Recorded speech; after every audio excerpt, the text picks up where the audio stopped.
Hello बच्चों, so the question is the compound C7H8 undergoes the following reaction. Okay,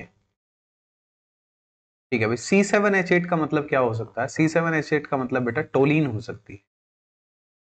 ठीक है, C7H8 टोलीन। हम कैसे बता पाए कि एक टोलीन है? बेटा C7H8 में अगर आप इसकी डिग्री ऑफ अनसैचुरेशन निकालेंगे तो डिग्री ऑफ अनसैचुरेशन का फॉर्मूला बेटा कार्बन और हाइड्रोजन वाले कंपाउंड के लिए होता है C+1 - H/2।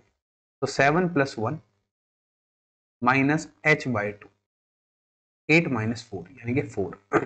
तो अब इस कार्बन में डिग्री ऑफ अनसैचुरेशन आ गई 4, और डिग्री ऑफ अनसैचुरेशन होती है बेटा number of ring plus number of pi bond. ठीक है, अब इसमें इस कंपाउंड में या तो 4 रिंग हो जाए इस तरीके से, या फिर इस कंपाउंड के अंदर 1 रिंग और 3 पाई हो जाए, है ना, या फिर इसके अंदर 0 रिंग 2 पाई हो जाए, वो 4 पाई हो जाए। ठीक है, तो ऐसा कुछ कॉम्बिनेशन है। तो 1 रिंग और 3 पाई का कॉम्बिनेशन बिल्कुल सही है, जिसे हम कहते हैं बेंजीन। बेंजीन के अंदर देखिए बेटा 1 रिंग होती है जिसको आप देख पा रहे हैं, और 3 पाई बॉन्ड है। ठीक है, और ये इस फॉर्मूले को सेटिस्फाई कर रहा है, तो जरूरी टोलीन रही होगी। इसकी हमने बेटा क्लोरीनेशन कराई है 3 बार in the presence of heat and light, तो यहां पर बेटा क्लोरीनेशन होगी। क्लोरीनेशन जब होगी तो ये एक CCl3 ग्रुप बन जाएगा। अब CCl3 ग्रुप जो होता है बेटा वो इलेक्ट्रॉन विदड्रॉइंग ग्रुप होता है। जो बेंजीन -I ग्रुप होता है, जो बेंजीन के अंदर से इलेक्ट्रॉन खींच लेता है और उसको डीएक्टिवेट करता है, डीएक्टिवेट करता है। और ऐसे ग्रुप जो होते हैं बेटा वो मेटा डायरेक्टिंग होते हैं, मेटा डायरेक्टिंग होते हैं। ठीक है, मेटा डायरेक्टिंग। तो इसकी अगर मैं Br2Fe के साथ रिएक्शन कराता हूं बेटा, तो Fe क्या करेगा? Br2 को एक इलेक्ट्रोफाइल बनाएगा, Br पॉजिटिव।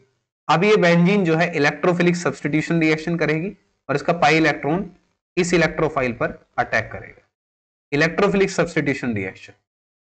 तो ये CCl3 ग्रुप के होने की वजह से ये मेटा पोजीशन पर आपका Br आ जाए। अगर यहां पर CH3 होता तो ये ऑर्थो और पैरा पर आता, क्योंकि CH3 एक इलेक्ट्रॉन डोनेटिंग ग्रुप है, एक्टिवेट करता है और ऑर्थो पैरा डायरेक्टिंग है। बट हमें शायद मेटा प्रोडक्ट बनाना होगा, इस वजह से पहले हमने इसको CCl3 में कन्वर्ट किया। अब इसकी रिएक्शन बेटा हम ZnHCl से कराते हैं। तो ZnHCl हैलाइड को रिड्यूस कर देता है किसमें? एल्केन में। तो ये आपका क्या बन जाएगा?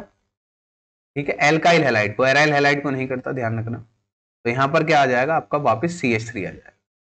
ठीक है, तो इसका जो नाम है बेटा इसको हम कहते हैं मेटा ब्रोमो। मेटा पोजीशन पर ब्रोमो है और ये आपकी टोलीन है। So this is the final product C, metabromotoluene. So hence option A will be the correct answer. And I hope the concept is very much clear to you. Thank you and best of luck.